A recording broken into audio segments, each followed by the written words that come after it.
대해서 이런 평가를 하고 있습니다. 한국인들은 사회적으로는 유교도이며 철학적으로는 불교도이고 고난을 당할 때에는 영혼 숭배자, 즉 미신적이 된다. 따라서 어느 한국인의 종교가 무엇인지 알려면 그가 고난에 빠졌을 때 어느 쪽으로 기우는지 살펴보면 된다. 단군교 교주를 하다가 하나님의 은혜로 예수님을 믿고 기독교인이 된 김혜경 씨가 쓴 책에는요, 그가 단군교 교주로서 서울 시내에서 용한 역술가로 활동할 때 그의 고객들 중에 상당히 많은 사람들이 크리스찬 기독교인이었다는 내용이 나옵니다. 사고만 터지면 와서 돈을 내고 묻는다는 것이죠. 어려움 가운데 처하면 미신적이 되는 그러한 기독교인들이 많았다는 것을 책의 내용을 통해서 밝히고 있습니다. 우리도 두려울 때가 있는데요. 두려움의 감정은 결코 죄가 아닙니다. 오히려 두려움의 감정은 우리를 위험에서 벗어나게 하고 고통에 대해 준비를 하게 하는 그런 자연스러운 반응이라고 볼 수가 있습니다. 두려움의 감정이 문제가 되는 것이 아니라 문제는 두려울 때 우리가 취하는 태도와 행동이 무엇냐가 그것이 문제가 될 수가 있다는 것이죠. 그래서 어떤 의미로 보면 두려움은 우리 신앙의 현 주소를 보여주는 그런 척도다 해도 과언이 아니라고 생각을 합니다. 여러분들이 개인적으로 한번 자문자답을 한번 해보실 때 그 인생을 살면서 어려움 가운데 고난 가운데 힘든 절망적인 상황 속에 놓여 있었을 때도 있었을 거라고 생각하는데요. 그럴 때 여러분들은 두려움에 대한 반응이 어땠는가 한번 생각해 볼 필요가 있습니다. 그 모습이 바로 여러분들의 신앙의 현 주소라는 것이죠. 앞으로도 여러분들이 어떤 두려움의 감정을 느끼게 하는 그런 어려운 상황에 맞닥뜨릴 때 여러분들이 어떠한 신앙의 모습을 보이는가, 그것이 여러분들의 신앙의 참된 모습이라는 것이죠. 오늘의 사건은 이스라엘의 국내 상황과 또 전시 상황을 묘사하는 것으로 오늘의 이야기가 시작이 됩니다. 자, 이 사무엘기상 28장 전체의 말씀이 당연히 과거에 일어난 일인데요. 그 과거에 일어난 일보다 더 이전에 일어났던 일들, 대과거라 그러죠. 문법적으로는 대과거라 그러는데 3절을 보니까 과거보다 더 이전에 일어났던 대과거에 일어났던 일들을 언급을 합니다. 자, 이스라엘의 상황이 어땠다고 말하고 있냐면 이스라엘의 지도자인 사무엘이 죽어서 그의 고향 라마에 장사되었고, 그리고 사울이 이스라엘 나라 안에 있는 박수와 무당, 샤먼들이죠. 이 박수와 무당들을 모조리 내쫓아낸 때였다. 이렇게 묘사를 하고 있습니다. 그러니까 이스라엘 안에는 공식적으로 활동하는 박수와 무당들이 없었다는 것이죠. 자, 그러한 어떤 상황 속에서 4절에 보면 이제 현재 상황, 전시 상황을 언급을 합니다. 자, 4절에 블레셋 군대가 모여서 이스라엘을 쳐들어오려고 지금 그러고 있는 것이죠. 28장 1절 2절에서 우리는 이미 함께 말씀을 나눴는데요. 가드왕 아기스가 다윗과 그의 600명 군인들한테 명령을 내리죠. 우리가 이 이스라엘을 쳐들어갈 테니까 다윗, 당신과 당신의 부대도 우리와 함께 출정해서 이스라엘 군대와 싸워야 된다. 그래서 이미 우리는 블레셋이 이스라엘을 쳐들어온다는 것을 앞의 문맥을 통해서 이미 우리는 알고 있습니다. 4절에서 그걸 다시 언급을 하고 있는데, 블레셋이 어디에 모였다고 되어 있냐면 이스라엘 평야는 이 팔레스틴 저 갈멜 이 갈릴리 호수 중간쯤에 있는 좀 북쪽에 위치한 평야입니다. 거기에 수넴이라는 곳에 이 블레셋 군대가 집결했다, 이렇게 묘사하고 있습니다. 29장 1절을 한번 보시면 거기는 또 어떠한 내용이 나와 있냐면 블레셋 사람들이 모든 부대를 아벡에 집결시켰고, 그리고 11절에 보니까 블레셋 족속은 이스라엘로 올라갔다, 이렇게 묘사하고 있죠. 그래서 이 블레셋과 이스라엘의 어떤 전쟁의 이 상황을 좀 구체적으로 우리가 알 수 있는데요. 이 블레셋 군대가 아벡이라는 블레셋 도시로 집결을 하게 됩니다. 그 집결을 했다가 이 아벡에서 북으로 이렇게 행진을 하게 되는데, 그래서 북에 있는 이스라엘 평야에 있는 수넴이라는 곳에 블레셋 군대가 집결하게 되는 것이죠. 그리고 이 수넴이라는 곳 맞은편에 남쪽에 길보아 산이 있습니다. 그러니까 길보아 산에 이스라엘 군대가 집결해 있고 그 북쪽에 수넴이라는 곳에 블레셋 군대가 집결해 있는 것이죠. 그래서 서로 이렇게 대치하고 있는 그러한 상황을 우리가 쉽게 상상을 할 수가 있습니다. 자, 이러한 상황 속에, 전시 상황 속에서 오늘 보면 5절을 보니까 사울이 블레셋 군대의 진을 보고 두려워서 마음이 몹시 떨렸다, 이렇게 묘사하고 있습니다. 블레셋 군대의 어떤 군사력이나 전력이나 전체적인 어떤 이 군대가 이스라엘 군대보다 훨씬 더 막강한 그런 압도하는 그러한 전력이었다는 것을 깨닫게 되는 것이죠. 세상적인 관점으로 보면 이스라엘 군대가 블레셋 군대와 싸울 수 없는 그런 어떤 열세에 놓였다는 것을 깨닫게 됩니다. 사울이 블레셋 군의 진을 보고 두려워서 마음이 몹시 떨렸다. 표면적으로는 블레셋 군대를 보고 두려웠지만 사실 사울이 가장 두려운 것은 그의 인생 전체를 통해서 나타나는 건데요. 자기가 지금 갖고 있는 왕권을 잃어버리는 것을 가장 두려워했다고 볼 수가 있는 것이죠. 그래서 다윗을 죽이려고 쫓아다녔던 것이고, 블레셋 군대와의 전쟁에서 두려웠던 것도 자기 목숨을 잃는 것도 두려운 것이 있지만, 자기가 지금 누리고 있는 이스라엘의 왕이라는 그 왕이 왕권을 잃는 것을 더 두려워했다, 이렇게 볼 수가 있습니다. 다음 그 9절에도 이미 나오지만 사울은 하나님과의 관계가 이미 단절된 상태, 끊어진 상태입니다. 그러니까 하나님께로부터 어떠한 계시도 없고 어떠한 은혜도 받지 못하는 그러한 영적으로 아주 냉랭한, 황량한, 강팍한 그러한 상태에서 지금 블레셋 군대를 바라보니까 무서울 수밖에 없는 것이죠. 우리 기독교인들은 좀 유머스럽게 이런 표현을 합니다. 어떤 어려운 상황, 풀 수 없는 그런 어떤 절망적인 환경에 놓였을 때 좀 농담 반 진담 반 이런 표현을 하죠. 뭐 죽기밖에 더 하겠느냐, 이런 표현을 합니다. 이거는 그냥 포기하는 그런 자조적인 그런 표현이 아니라, 사실 우리 기독교인들에게 있어서는 눈에 보이는 세상이 전부가 아니고 이생이 전부가 아니라 오는 세상, 저 세상이 있기 때문에 예수님이 이 땅에 오실 때 온전하게 임하는 하나님의 나라가 있기 때문에 이 땅에서 죽는다는 것은 세상의 끝이 아니라는 것을 우리는 잘 알고 있습니다. 그래서 서로 다른 사람들보다 좀 일찍 죽는다 하더라도 우리의 삶은 이 생에서 끝나지 않고 오는 세상에서 하나님과 영생을 하기 때문에 이런 좀 유머스러운 표현이지만 담대하게 표현할 수가 있는 것이죠. 죽기밖에 더 하겠느냐.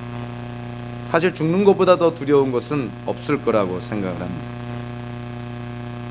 기독교인들에 대한 정의 가운데서요, 참 눈여겨볼 정의가 하나 있는데, 그것이 뭐냐면 기독교인들은 미래를 확신하는 자들이다라는 정의가 있습니다. 기독교인들은 미래에 대한 확신을 가질 때 기독교인이라고 볼 수가 있는 것이죠. 이거를 다른 말로 하면 종말 신앙이다, 이렇게 볼 수도 있고 또 재림 신앙이다, 이렇게 볼 수가 있습니다. 하나님이 이 세상을 창조하시고 이 세상을 지금 붙들고 운영하시고 또 하나님의 때 이 세상을 심판하시고 새로운 세상을 하나님이 허락하실 텐데, 그래서 우리는 하나님 안에서 택함을 받아서 이 세상을 살 때에도 하나님의 자녀요, 죽어서도 하나님의 자녀요, 예수님이 이 땅에 오셔서 하나님의 나라가 완전히 임하여서 하나님과 영생을 누릴 때에도 우리는 하나님의 자녀라는 것이죠. 성경 전체를 통해서 하나님의 택한 백성들에게 하나님이 약속하신 것, 눈에 띄는 것, 두드러지게 눈에 밟히는 게 뭐냐면 하나님은 우리와 함께 하신다는 것입니다. 이 세상을 살 때에도, 우리가 서로 죽은 다음에라도, 예수님이 이 땅에 오신 후에라도 선택받아 하나님의 자녀가 된 자들을 하나님께서 놓치지 않으시고 버리지 않으시고 항상 동행하신다는 것이, 그것이 성경에서 우리에게 약속한 하나님의 그 약속이라는 것이죠. 그래서 구원의 시작도 하나님께서 시작을 하셨고, 구원의 과정도 하나님에 의해서 진행이 되고 있고, 구원의 완성도 결국은 하나님의 역사라는 것을 깨닫게 됩니다. 그래서 우리는 구원받은 자들은 항상 그렇게 고백을 하죠. 다 하나님의 은혜로 구원을 받았습니다. 하나님의 은혜는 당연히 하나님의 선물이라는 뜻이죠. 우리의 노력으로 구원을 받은 것이 아니라, 우리의 노력으로 하나님의 자녀가 된 것이 아니라 하나님의 선물로 하나님께서 우리를 낳아주셨기에, 거듭나게 해주셨기에 우리는 하나님의 자녀가 되었다는 것이죠. 육체적인 출생도 우리의 의지와 관계없이 부모로부터 우리가 태어났다면, 영적인 탄생, 중생도 우리의 의지와 관계없이 하나님께서 우리를 낳아주시는 것을 영적인 탄생, 성령으로 낳는 중생이다, 이렇게 표현합니다. 그래서 우리가 거듭났다는 것은 우리의 노력의 대가가 아니라 정말 하나님의 선물로 우리에게 주어졌다는 것이죠. 그래서 기독교인들은 이 하나님의 선택과 또 하나님께서 선물로 주신 구원으로 말미암아 비록 이 세상에서 어려움을 겪는다 하더라도, 좀 힘든 상황 속에 놓인다 하더라도 우리의 궁극적인 도착지, 우리가 마지막에 도착할 목적지는 이미 확정되어 있다는 것이죠. 모든 기독교인들의 궁극적인 도착지는 똑같습니다. 다 구원으로 우리의 목적지가 정해져 있는 것이죠. 인생의 여정은 다를 수 있어도, 지나가는 과정은 다를 수 있어도 궁극적으로 우리의 미래는 하나님께서 약속해 주셨으니 우리가 확신을 가질 수가 있다는 것이죠. 자, 그래서 우리가 이 세상을 살 때 두려워할 때, 어떤 미래에 대한 불안과 염려, 어떤 그 안개전국, 알 수 없는 미래의 발걸음을 내디딜 때 우리는 두려울 수 있습니다. 그렇지만 우리가 항상 생각을 해야 되겠죠. 왜 우리는 두려워할까? 도대체 우리는 무엇을 두려워할까? 우리가 두려움을 극복하려면 어떻게 해야 될까? 성경에서 365번이나 쓰여진 명령어가 하나 있는데요. 그래서 어떤 성경학자는 우리가 하루에 한 번씩 이 명령어를 큰 소리로 외쳐야 된다고까지 얘기를 합니다.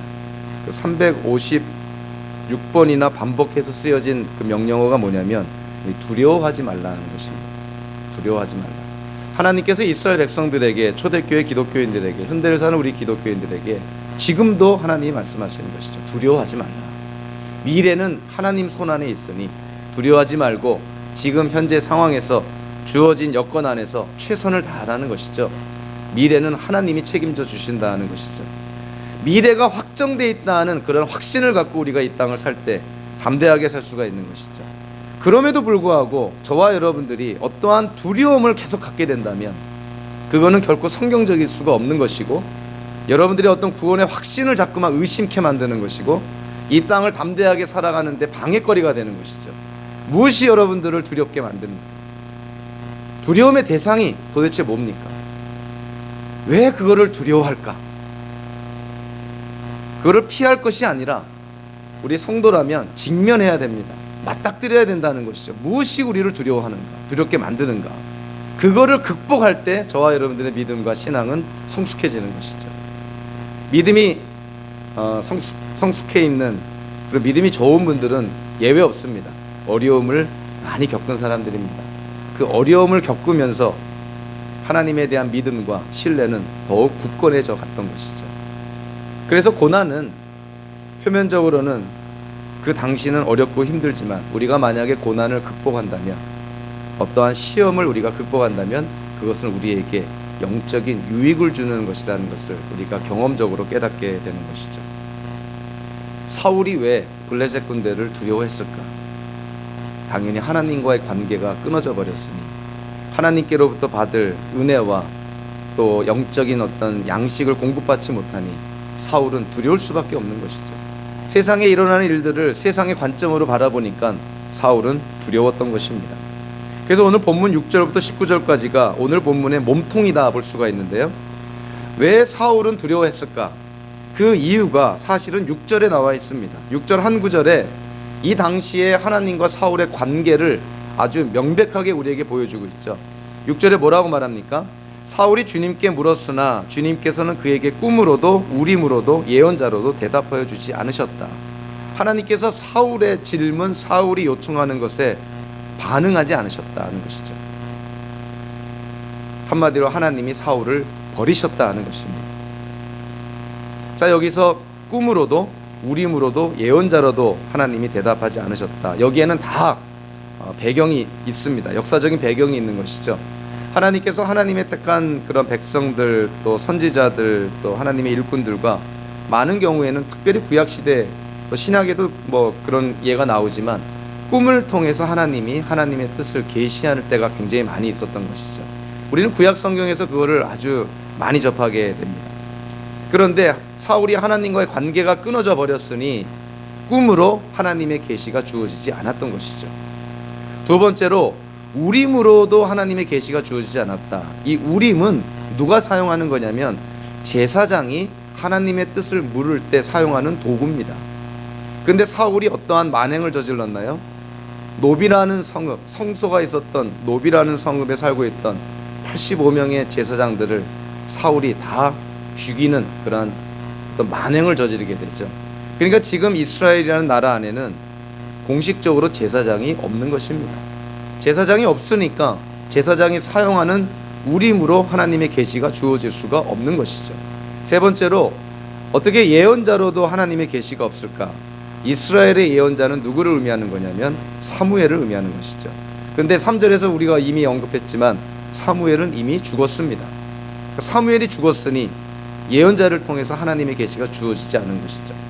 사울이 하나님과의 관계가 끊어졌고 이스라엘의 제사장은 다 죽였고 사무엘도 이제 죽었으니 사울에게 하나님의 계시가 주어질 통로가 다 막혀버린 것이죠. 자, 그랬을 때 오늘 본문이 어떻게 이어지고 있냐면 사울이 아주 최악의 결정을 하게 되죠. 최악의 선택을 합니다. 자, 7절부터 14절까지가 그 내용인데 그것이 뭐냐면, 우리는 3절을 통해서 이미 언급했지만 사울이 무당과 박수, 망령을 불러들이고 죽은 자의 영혼을 불러들이는 초원수를 하고 또 죽은 자의 영혼과 또 이렇게 컨택하는 접신수를 펼치는 그런 어떤 박수와 무당들을 사울이 다 쫓아냈다, 이렇게 표현하고 있는데요. 15절에 보니까 그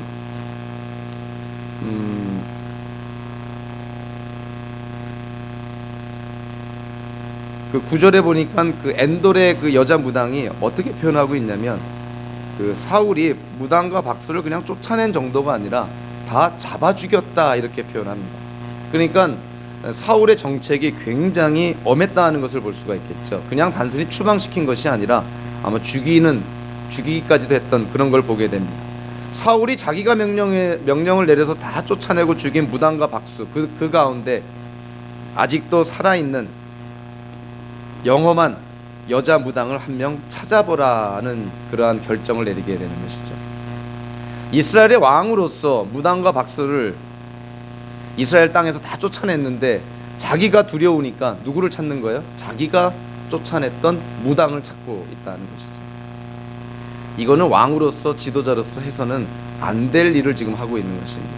하나님께로도 죄가 되고 이스라엘 백성들에게도 이게 지도자로서의 모습이 될 수가 없는 것이죠. 모순된 삶을 사는 것이니까.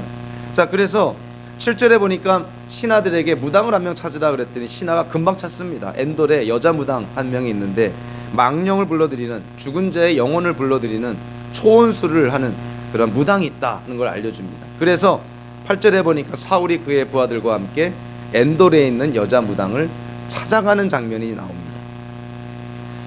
자, 8절에 뭐라고 나오냐면 변장을 했다 그러죠. 근데 변장을 한 데에는 여러 가지 이유가 있습니다. 첫째로, 자, 지리적으로 보면 길보아 산에 이스라엘 군대가 집결해 있는데 길보아 산 북쪽에 수넴이라는 곳에 블레셋 군대가 집결돼 있고 엔돌이라는 성읍이 어디 있었냐면 수넴이라는 그 블레셋 군대가 집결해 있는 그 수넴의 북쪽에 있습니다. 그러니까 길보아 산에서 엔돌에 있는 무당을 찾아가려면 블레셋 군대가 집결해 있는 수넴을 통과해야 되는 것이죠. 그러니까 사울이 자기를 변장할 수밖에 없는 것이죠. 적군에게 잡히면 안 되니까.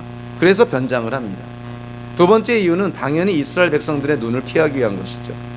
그래도 이스라엘의 왕인데 자기가 명령해서 박수와 무당들을 다 쫓아내고 죽였는데 자기가 엔돌에 있는 무당을 찾아간다는 것을 이스라엘 백성들이 알게 된다면 이거는 말이 안 되는 것이죠. 세 번째 이유도 있습니다.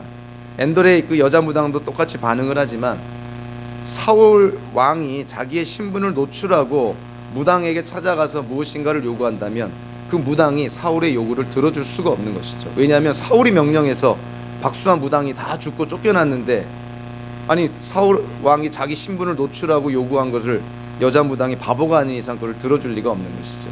그래서 사울은 이런저런 이유로 변장을 합니다. 자기 부하들과 함께 변장해서 엔돌에 있는 여자 무당을 찾아가게 되는 것이죠. 자, 그런데 오늘 본문을 보니까 8절에 그들이 언제 찾아갔다고 되어 있냐면 밤에 찾아갔다 이렇게 되어 있습니다. 성경에서 이 밤이라는 단어가 나오면 이것을 그냥 표면적으로 물리적으로 밤을 의미할 수도 있고 이것이 영적인 의미도 또 표현하는 것을 우리가 알 수가 있습니다. 그러니까 좀 이중적인 의미가 있는 것이죠.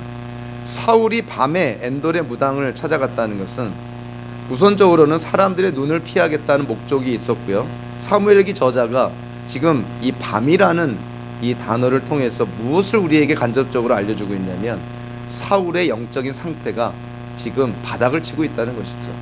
캄캄한 영적인 무지의 상태에 있다는 걸 우리에게 간접적으로 묘사해 주는 것입니다. 엘리 대제사장이 얼마나 영적으로 무지했는가를 간접적으로 표현해 준 것이 뭐였냐면 엘리 대제사장이 시력이 어두웠잖아요. 그것이 그의 영적인 상태를 보여주는 거로 그렇게 이해를 합니다. 이와 유사한 내용이 신약에도 나오는 것이죠. 예수님께서 예루살렘에 입성해서 이런저런 어떤 그 가르침 또 이적을 행했을 때 그 산헤드린, 요즘 말로 하면은 대법원의 판사 가운데 한 명, 이 바리새인 중에 한 명이 예수님을 찾아가죠. 그가 누구냐면 그 유명한 니고데모입니다. 그 니고데모가 요한복음 3장에 보면 언제 찾아갔다고 되어 있냐면 밤에 찾아갑니다. 물론 유대인의 지도자가, 바리새인이, 산헤드린 공회의 그런 지도자가 예수라는 청년을 찾아가는 걸 사람들이 본다는 것은 썩 그렇게 좋을 수는 없는 것이죠. 그래서 그걸 피해서 밤에 찾아갔다 이렇게 이해도 되지만 또 하나의 의미도 있습니다. 그 요한복음 3장을 통해서 확연하게 드러나는 것이 뭐냐면 니고데모의 영적인 상태가 형편없는 상태였다는 것이죠. 이스라엘의 지도자고 율법 교사였음에도 불구하고 도대체 거듭남, 중생, 성령의 역사 아는 바가 없었던 것이죠. 그래서 이 요한복음에서 니고데모가 예수님을 밤에 찾아갔다는 것은 니고데모의 영적인 상태가 그만큼 안 좋다 하는 것을 우리에게 간접적으로 또 비추는 그러한 표현으로 이해가 됩니다. 사울이 엔돌의 무당에게 요청을 합니다. 11절에 보니까 사무엘을 불러 올려달라. 근데 이미 우리가 3절에서 언급을 했죠. 사무엘은 어땠다고요? 죽어 장사된 사람입니다. 이 세상 사람이 아닌 것이죠. 그런데 사울이 엔돌의 무당에게 사무엘을 불러달라 그럽니다. 그래서 오늘 본문 12절부터 14절 신구약 성경 전체를 통해서 가장 어려우면서도 논란이 되는 성경 구절입니다. 저도 마음 같아서는 그냥 이렇게 지나가고 싶지만 지나갈 수 없는 중요한 부분이어서 강단에서 설명하기가 쉽진 않지만 그래도 최선을 다해서 좀 설명을 하려고 합니다. 자, 우리가 먼저 그 신구약 성경을 좀 이렇게 구분해서 좀 이해할 필요가 있는 것이 뭐냐면 신약 시대에 들어서면 천국과 지옥에 대한 그 분류가 분명합니다. 예수님께서도 천국에 대해서도 언급하고 지옥에 대해서도 언급을 하죠. 그래서 우리는 신약 성경에서 구원받은 자들이 천국을 가고 구원받지 못한 자들이 지옥에 간다는 것은 아주 명확한 개념인 것이죠. 아주 대조적인 개념입니다. 그런데 그 천국과 지옥의 그 개념이 구약 성경에는 나오지 않습니다.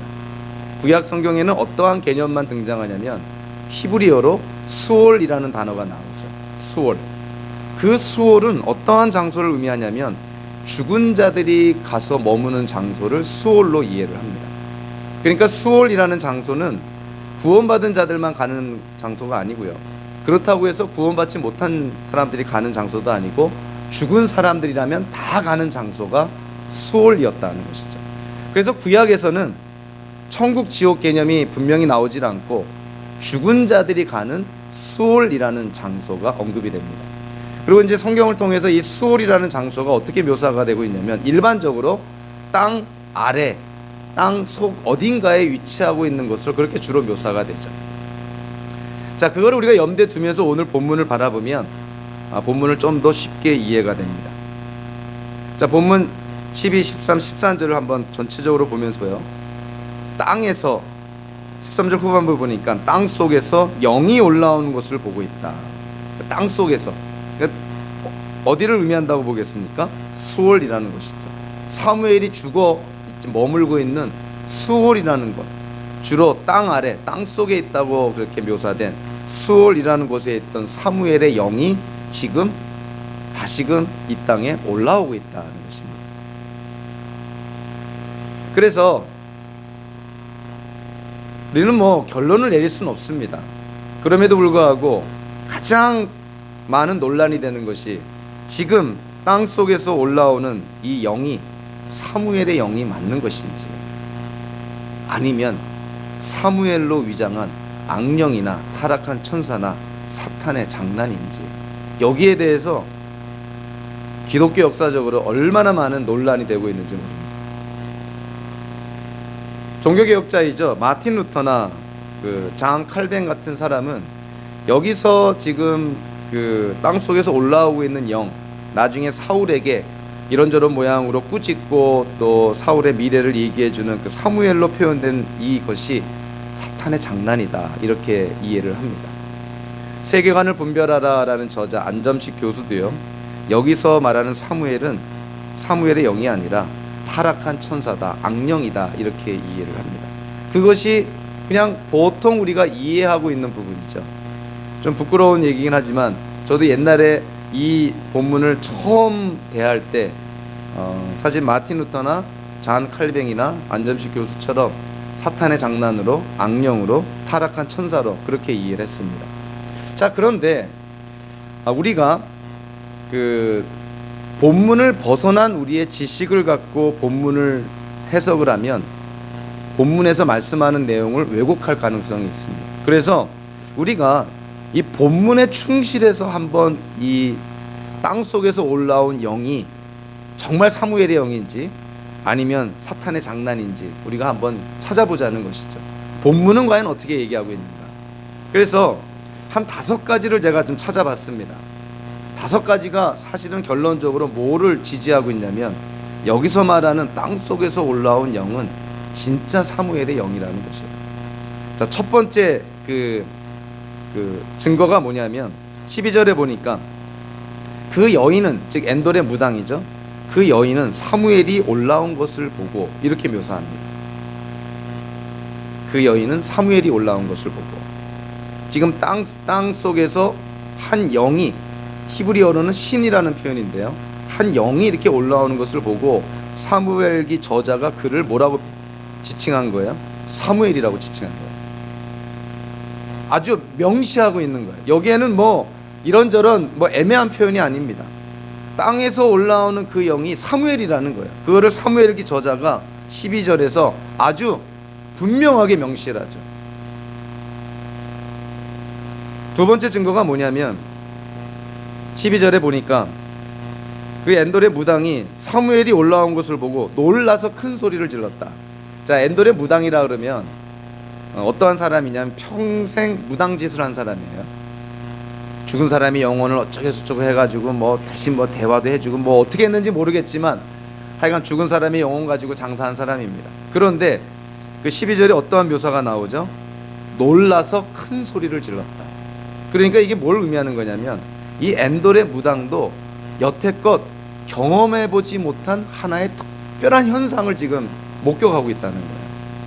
여태까지 경험해왔던, 자주 보아왔던 어떤 현상을 지금 얘기하는 것이 아니라 본인이 놀랄 정도로, 아마 본인도 태어나서 처음으로 경험하는 어떤 특별한 사건을 지금 대하고 있다는 거예요. 그래서 엔돌의 무당이 놀라서 큰 소리를 지른 것입니다. 자, 세 번째 또 증거는 뭐냐면 11절에 보니까 사울이 엔돌의 무당에게 요청을 하죠. 사무엘을 불러 올려달라. 근데 12절에 보니까 그 엔돌의 무당인 그 여인이 사무엘이 올라온 것을 보고, 이렇게 되어 있죠. 11절과 12절에 어떤 간격이 있습니다. 여기에는 해석을 2가지로 할 수 있죠.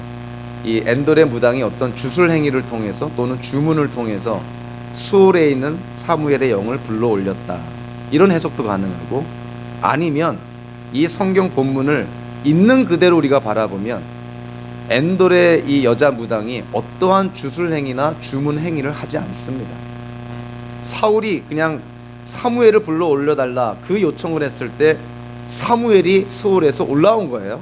그렇다면 엔돌의 무당이 주술 행위를 통해서 사무엘의 영을 불러 올린 것이 아니라면, 초원수를 펼친 게 아니라면 어떻게 사무엘의 영이 수월에서 지상으로 올라왔을까요?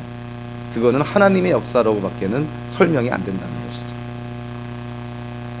그래서 이 본문에 우리가 충실해서 보면 이 지금 엔돌의 무당은 특별히 어떤 주술 행위를 하거나 주문을 외우거나 어떤 자기 나름대로의 방법으로 사무엘을 수월에서 다시금 불러올렸다, 이런 묘사가 전혀 없는 것이에요. 사울이 사무엘을 불러올리길 원하니까 사무엘이 그냥 올라온 것입니다. 자, 그리고 14절에 보니까 지금 사무엘이 수월에 있다가 어떤 육신을 갖고 지금 올라온 것이 아니라 사무엘의 영만 올라온 것이죠. 사무엘이 영만 올라온 것이니까 사울은 지금 볼 수가 없어요. 무당만 봅니다. 무당만. 왜냐하면 무당도 영적인 세계에 있는 자다 보니까 사무엘의 영이 올라온 것을 엔돌의 무당은 본 것이죠. 그래서 이제 사울이 묻습니다. 엔돌의 무당에게 당신이 본 그 사람이 어떠한 모습을 하고 있어? 묻는 거예요. 그랬더니 그 엔돌의 무당이 뭐라 그래요? 14절에 보니까 한 노인이 올라오는데 겉옷을 걸치고 있습니다. 자, 이 말을 하니까 사울이 땅바닥에 납작 엎드립니다. 그리고 경배를 하고 절을 하는 것이죠. 자, 왜 그랬냐면 노인이 올라오는데 겉옷을 걸치고 있다. 사무엘의 인생 속에서요, 사무엘의 하나의 그 트레이드 마크 가운데 하나가 뭐냐면 사무엘은 평생 겉옷을 입었습니다. 그래서 어떤 때는 사울이 떠나려는 사무엘의 겉옷을 잡으니까 겉옷이 막 찢어져 가지고 사무엘이 이 겉옷이 찢어진 것처럼 사울 당신의 나라도 하나님이 찢어서 다른 사람에게 주겠다, 뭐 이런 어떤 하나님의 심판의 메시지를 듣기도 하죠. 그러니까 이 사울에게 있어서는 겉옷이라는 단어가 딱 듣자마자 수월에서 올라온 영이 사무엘의 영이라는 것을 단번에 알아채린 거예요. 그래서 사울이 그 자리에서 바짝 엎드려서 그 경배하는 그러한 모습을 보게 됩니다. 자, 그리고 이제 15절부터 19절까지 그 사무엘의 영과 사울 간의 대화가 이렇게 기록이 돼 있죠. 자, 16절부터 19절까지를 보니까 사무엘이 사울을 책망합니다. 그런데 자, 어떠한 책망이 내어 있냐면 하나님께서 당신의 원수가 되셨고 당신의 그 나라를 다윗에게 주셨고 그 이유가 뭐냐면 당신이 하나님의 명령에 불순종했기 때문이라는 것이죠. 이건 이미 사무엘이 살아생전에 사울에게 이미 다 전했던 메시지예요. 자, 그리고 나서 19절에 보니까 미래에 일어날 일을 이 사무엘의 영이 언급을 합니다. 그것이 뭐냐면 블레셋 군대와 싸울 텐데 이스라엘의 군대가 블레셋 군대에 참패를 당하게 될 거라는 것이죠. 그리고 나서 19절에 충격적인 말을 하죠. 당신은 내일 당신 자식들과 함께 내가 있는 이곳으로 오게 될 것이다. 사무엘이 지금 어디 있다 올라온 거예요? 수올이라는 데 있다 왔죠. 죽은 자들이 머무는 곳에 있다 왔는데 지금 사무엘의 영이 사울에게 뭐라고 말하냐면 내일 너와 내 아들들이 수올에 오게 될 것이다. 즉 전쟁에서 너희들이 죽게 될 것이다. 이렇게 얘기를 합니다.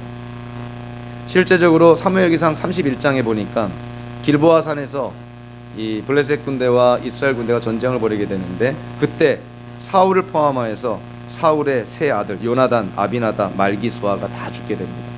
자, 그렇다면 지금 수월에서 올라온 사무엘의 영이 한 얘기들을 가만히 보면 이것이 다 진리라는 거예요. 그리고 미래에 일어날, 비록 내일 일어날 일이지만 사무엘의 영이 예언한 것이 실제로 그대로 이루어졌다는 것이죠. 신명기 18장에 보면 참된 선지자인지 아닌지를 알아보는 방법을 뭐라고 말하고 있냐면 선지자가 예언한 것이 그대로 이루어지면 그는 하나님께로부터 보낸받은 선지자다, 이렇게 얘기를 합니다. 지금 19절에서 이 사무엘의 영이 사울에게 얘기한 내용이 그대로 이루어지는 거예요. 그렇다면 여기서의 사무엘의 영은 과연 어떠한 존재일까? 타락한 천사나 악령이나 가장한 사탄이 이럴 수가 있을까? 또 하나 16절부터 19절까지요. 사무엘의 영이 주님이라는 표현을 무려 7번이나 사용을 합니다. 주님, 여호와, 야훼. 악한 영이, 타락한 천사가, 사탄이 하나님을 야훼, 여호와, 주님이라고 표현한 적이 있는가? 없다는 것이죠. 그래서 여기서 지금 사무엘의 영이 사울에게 얘기한 내용이 참된 선지자로서의 어떤 그런 증거를 제시하고 있고 하나님을 주님이다라고 표현한다는 것은 사무엘의 영이 참된 그런 사무엘의 영이라는 것을 우리가 본문을 통해서 깨닫게 됩니다. 그래서 저는 어떤 그 다른 그 지금의 상황에서 이 본문을 바라보는 어떤 그러한 측면이 아니라 이 본문이 주어진 그 당시의 세계관, 그 당시의 문화, 그 당시의 사람들이 알고 있는 관점에서 이 본문을 바라봤을 때 이 땅에서 올라온 영, 이 사무엘이라 칭하는 이 사무엘의 영은 진짜 사무엘의 영이라고 저는 확신을 합니다. 그래서 그렇게 바라보고 오늘 본문을 바라보면 이후에 이어지는 그러한 이스라엘의 역사가 이 사무엘이 예언한 대로 그대로 이루어지는 것을 우리는 또 깨닫게 됩니다. 자, 그리고 오늘 본문에서요, 그 19절에서 이 사무엘의 영이 사울에게 내일 당신과 당신의 아들들이 내가 있는 이곳에 오게 될 것이다 이렇게 얘기를 하죠. 이걸 우리가 이 신약의 관점에서 보면, 천국과 지옥의 개념이 뚜렷한 신약의 관점에서 보면 지금 사무엘이 있는 장소는 신약의 관점에서 보면 어디에 있을 거라고 생각을 해요? 당연히 천국에 있을 거라고 생각을 하죠. 그러면 사울에게 사무엘의 영이 내일 당신이 나와 함께 있을 것이다 했을 때 신약의 관점으로 이걸 읽으면 어떻게 됩니까? 사울도 천국에 있다는 소리인가? 이렇게 돼버리죠. 그러죠?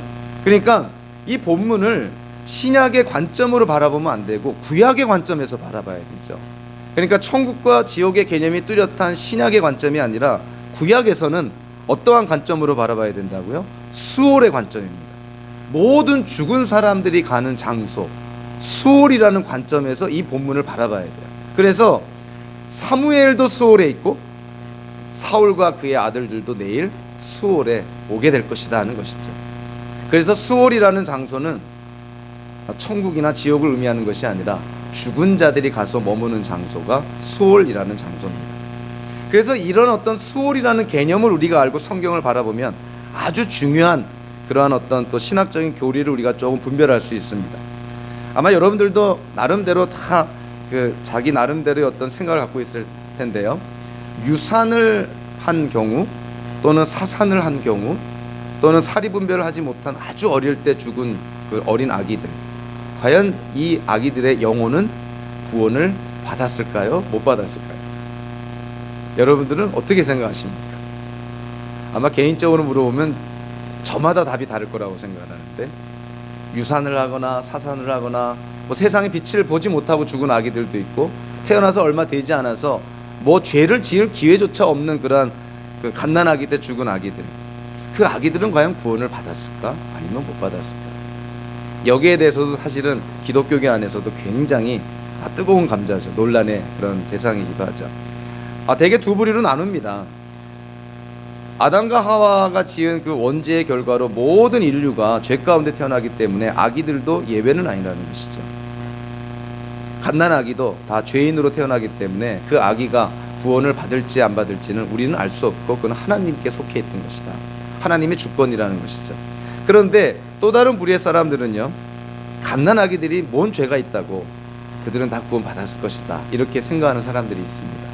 그들이 그들의 주장의 근거로 삼는 성경 구절이 하나 있는데요. 그것이 뭐냐면 사무엘기하 12장 23절 다윗의 얘기입니다. 여러분들 잘 아는 사건이죠. 다윗과 밧세바가 간음죄를 짓잖아요. 근데 그 간음을 통해서 임신을 하게 되죠, 밧세바가. 그래서 아들이 태어납니다. 근데 이 다윗이 밧세바가 회개를 하지 않은 상태에서 아기도 출산하고 한 1년 정도 이렇게 지나가게 되죠.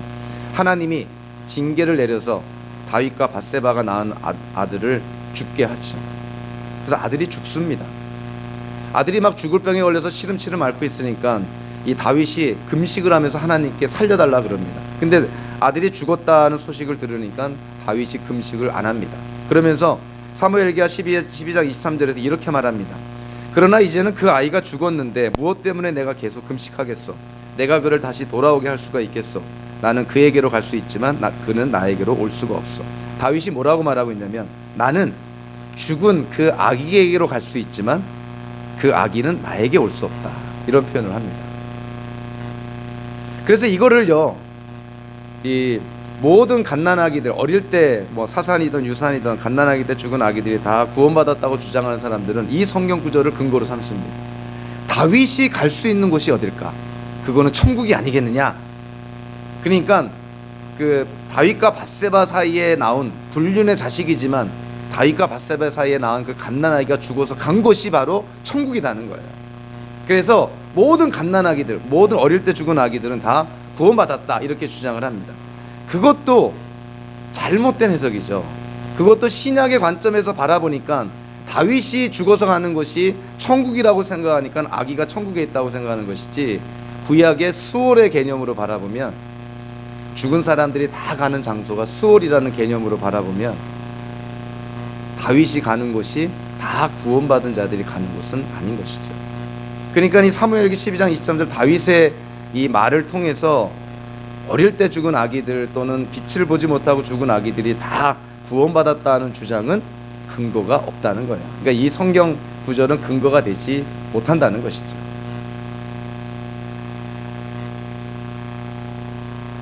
스올로부터 올라온 사무엘의 영을 통해서 사울이 결정적인 심판의 메시지를 듣습니다. 이미 각오는 돼 있었지만 최종적인 심판의 메시지를 듣죠. 내일 너와 내 세 아들이 내가 있는 이 수올에, 죽은 자들이 있는 이 장소에 오게 될 것이다. 이거는 이제는 뭐 돌이킬 수 없는 하나님의 최종적인 최후의 심판의 메시지입니다. 자, 그 말을 들었을 때 사울의 반응이 어땠을까요? 자, 20절 이후로부터 쭉 보면 너무나 지극히 정상적인 반응을 보입니다. 그 충격적인 메시지에 정말 절망을 해서 쓰러져 버리는 것이죠. 기진맥진해 버리는 것이죠. 이미 그 길보아 산에서 엔돌까지 오느라고 거의 뭐 하루를 뭐 밥도 먹지 못하고 온 상태에서 그런 충격적인 최후의 심판의 메시지를 들으니까 사울은 서 있지도 못하는 땅바닥에 그냥 벌렁 넘어져 버리는 기진맥진한 그러한 모습을 보여줍니다. 근데 결국 이제 24절 25절을 통해서 그 엔돌의 무당이 사울이 얼마나 불쌍했으면 자기 집에 있는 송아지를 잡아다가 이 사울과 그의 일행을 먹이려고 요리하는 장면이 나옵니다. 자, 그런데 송아지를 잡아서 요리를 하고 또 밀가루로 누룩을 넣지 않는 무교병 그 떡을 만들고 하는 이러한 것들이 시간이 꽤 걸리지 않았겠어요? 뭐 1시간이든 2시간이든 시간이 걸리지 않겠습니까? 사울은 그 1시간이든 2시간이든 그 엔돌의 여자 무당이 음식을 만드는 그 기간 동안에 기다리고 있었겠죠. 기다리는 동안 사울은 무슨 생각을 했을까? 이 성경을 읽다 보면 좀 너무 이렇게 너무 앞서가는 추측은 좀 위험하지만 사울의 입장으로 봐서 그 상황에서 사울은 도대체 무슨 생각을 하고 기다리고 있을까? 여러 가지 그 생각이 좀 떠오르더라고요. 이제는 사울은 돌이킬 수 없는 상황까지 와 있습니다. 최종적인 심판의 메시지를 들었어요. 내일 너와 내 아들이 죽을 것이다. 이제 하루밖에 더 살 날이 남지 않은 사울. 마지막 만찬을 앞에 두고 사울은 도대체 무슨 생각을 했을까?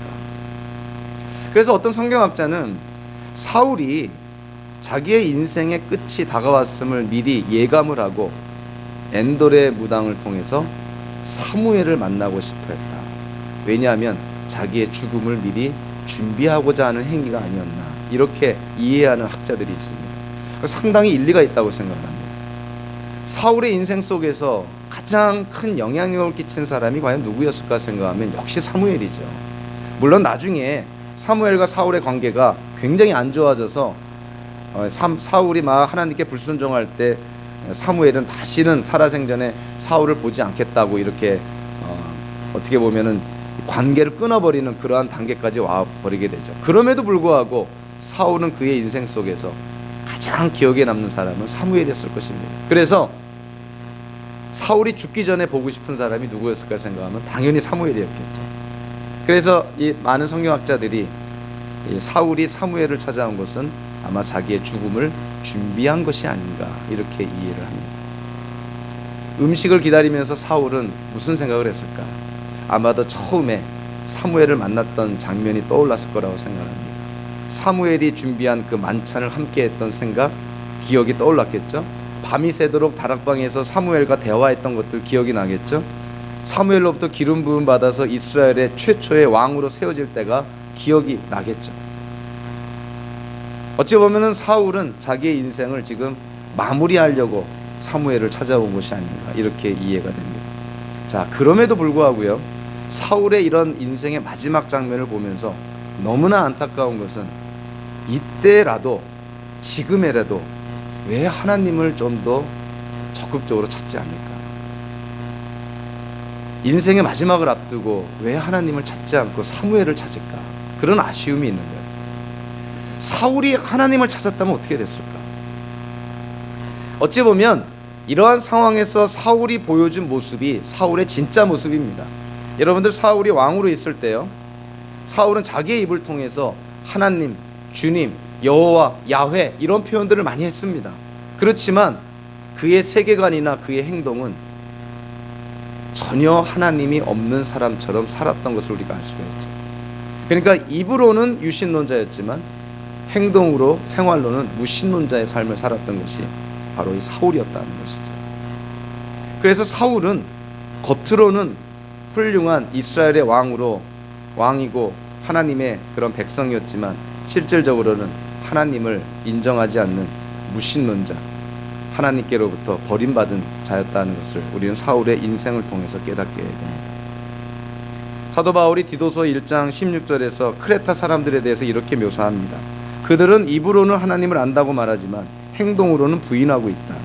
그들은 가증하고 완고한 자들이다. 전혀 선한 일을 하지 못한다. 입으로는 하나님을 인정하지만 행동으로는 하나님을 부인하고 있다는 것입니다. 자, 현대 우리 기독교인들이 이러한 하나님의 말씀을 정직하게 바라보면 사실은 좀 충격을 받아야 되고 도전을 받아야 됩니다. 얼마나 많은 사람들이 입으로는 하나님을 믿는다, 예수님을 믿는다, 기독교인이다, 구원받았다 하지만 실질적으로 삶 속에서는 하나님을 부인하고 거짓말하고 하나님 보시기에 악을 행하고 오히려 믿지 않는 사람들한테 손가락질 받는 그러한 행동을 하면서 입으로는 구원받았다, 하나님의 자녀다, 거듭났다. 과연 그것이 바른 신앙 고백이 될 수 있겠냐 하는 것입니다. 입으로는 유신론자지만 행동으로는 무신론자와 같은 삶을 사는 실천적 무신론자들이 현대에 얼마나 많은지 모릅니다. 사실 오늘 본문을 통해서 사울을 보면서 우리는 도전을 받는 거예요. 혹여라도 우리 가운데 이런 사울과 같은 신앙을 갖고 있는 사람은 없는가? 입으로는 하나님 하지만 성경의 구절, 조각 지식들을 몇 가지 외워가지고 사람들한테 자랑 삼아 얘기할 수 있을지 모르지만 실질적인 삶 속에서 하나님을 인격적으로 만나지 못한 그런 명목적인 그런 신앙인들이 혹시 없는가? 그 사실은 성경에 나와 있는 내용들은 우리에게 둘 중에 하나입니다. 우리에게 은혜를 끼치거나 아니면 우리를 도전합니다. 오늘 본문은 우리를 도전하는 것이죠. 우리에게 혹시 사울과 같은 신앙의 모습이 없는가? 성경은 분명하게 우리에게 말씀합니다. 하나님께서 창세전에 하나님의 자녀로 선택하여서 구원을 약속한 자들, 그들은 이 땅에 살던 죽어서든 그리고 오는 세상에서든 하나님과 영원히 함께 한다는 것입니다. 그래서 저와 여러분들이 예수 그리스도를 믿고 구원의 확신을 갖는다면 어떠한 상황 속에서도 담대하게 삶을 살아야 되는 것이죠. 만약에 우리가 그러한 구원의 확신이 있으면서도 무언가를 두려워한다면 그 두려움은 극복의 대상입니다. 그건 극복해야 된다는 것이죠. 자녀가 어떻게 잘못될까 봐 두려울 수 있는 것이죠. 요즘은 또 건강에 극도로 민감한 상태 아닙니까? 건강 때문에 또 두려울 수도 있습니다. 그러나 과연 그러한 것들이 하나님 안에서 바른 두려움의 모습인가 생각하면 한번 생각해 볼 필요가 있는 것이죠. 저와 여러분들의 인생 속에 하나님의 약속을 통해서 담대함을 갖고 성도로서 하나님의 영광을 드러내는 그러한 삶을 사시기를 주님의 이름으로 축원합니다. 기도하겠습니다.